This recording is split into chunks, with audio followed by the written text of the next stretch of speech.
നാളെ വരാനിരിക്കുന്ന മഹാരാഷ്ട്ര ജാർഖണ്ഡ് നിയമസഭാ തെരഞ്ഞെടുപ്പ് ഫലം ദേശീയ രാഷ്ട്രീയത്തിൽ വലിയ ചലനങ്ങൾ സൃഷ്ടിക്കുമെന്ന് വിലയിരുത്തൽ. വഖഫ് ഭേദഗതി ബില്ല് ഉൾപ്പെടെ പരിഗണിക്കുന്ന പാർലമെന്റ് ശൈത്യകാല സമ്മേളനം ഈ മാസം 25-ന് ആരംഭിക്കാനിരിക്കെയാണ് നിർണായക തെരഞ്ഞെടുപ്പ് ഫലം വരുന്നത്.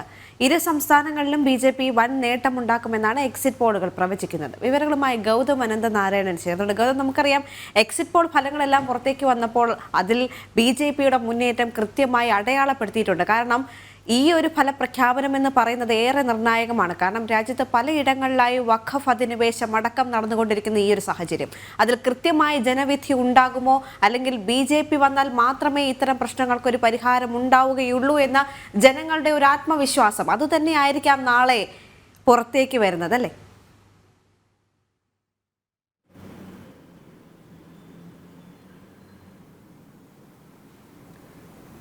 ദേവിക, മഹാരാഷ്ട്രയിലും ജാർഖണ്ഡിലും രണ്ട് സംസ്ഥാനങ്ങൾക്കൊപ്പം വിവിധ സംസ്ഥാനങ്ങളിൽ നടന്നിട്ടുള്ള ഉപതെരഞ്ഞെടുപ്പുകൾ, അതിൻ്റെ കൂടി ഫലം നാളെ പുറത്തു വരുമ്പോൾ മഹാരാഷ്ട്രയുടെയും ജാർഖണ്ഡിൻ്റെയും എക്സിറ്റ് പോളുകൾ BJPക്ക് വലിയ ആത്മവിശ്വാസം നൽകുന്നതാണ്.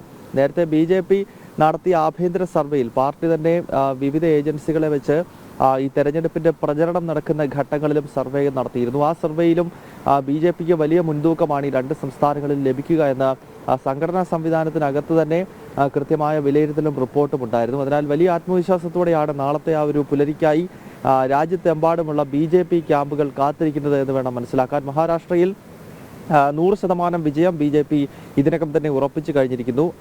മുഖ്യമന്ത്രി സ്ഥാനം BJP ആകും ഏറ്റെടുക്കുക. കാരണം നിലവിൽ 2022 മുതൽ അവിടെ ഏക്നാഥ് ഷിൻഡെയുടെ നേതൃത്വത്തിലുള്ള NDAയുടെ സർക്കാരാണ്. വലിയ കക്ഷി BJP ആണ്. 105 സീറ്റാണ് BJPക്ക് കഴിഞ്ഞ തെരഞ്ഞെടുപ്പിൽ ലഭിച്ചത്. പക്ഷേ പ്രത്യേക രാഷ്ട്രീയ സാഹചര്യം കണക്കിലെടുത്ത് അവിടെ മുഖ്യമന്ത്രി സ്ഥാനം ശിവസേനയുടെ ഏക്നാഥ് ഷിൻഡെയ്ക്ക് നൽകിയിരുന്നു. പക്ഷേ ഈ തവണ അങ്ങനെയല്ല. തെരഞ്ഞെടുപ്പിനെ നയിക്കുന്നത് BJP ആണ്.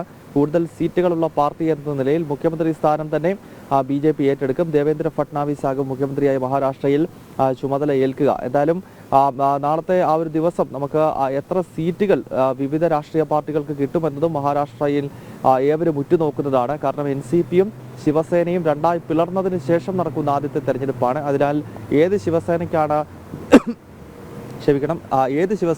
ജനങ്ങൾക്കിടയിൽ സ്വാധീനം, ഏത് NCPക്കാണ് ജനങ്ങൾക്കിടയിൽ വലിയ സ്വാധീനം എന്നത് തിരിച്ചറിയുവാൻ കൂടി കഴിയുന്ന ഒരു നിയമസഭാ തെരഞ്ഞെടുപ്പിന്റെ ഫലമാണ് പുറത്തു വരാൻ പോകുന്നത്. ജാർഖണ്ഡ് നേരത്തെ തന്നെ BJP അവിടെ സർക്കാർ രൂപീകരിക്കാൻ പറ്റും എന്നത് സംബന്ധിച്ചുള്ള റിപ്പോർട്ടുകളാണ് പുറത്തു വന്നത്. ഭരണവിരുദ്ധ വികാരം ആ സംസ്ഥാനത്ത് വളരെ ശക്തമാണ്. പ്രത്യേകിച്ച് മുഖ്യമന്ത്രി ഹേമന്ത് സോറന്റെ കുടുംബത്തിനുമൊക്കെ എതിരെ ജനങ്ങൾക്കിടയിൽ വലിയ അമർഷം നിലനിൽക്കുന്നുണ്ട്. തൊഴിലില്ലായ്മയും അതുപോലെ തന്നെ മറ്റ് ഭരണ പ്രതിസന്ധിയും ഒക്കെ കഴിഞ്ഞ 5 വർഷം ജാർഖണ്ഡിൽ സംഭവിച്ചിരുന്നു.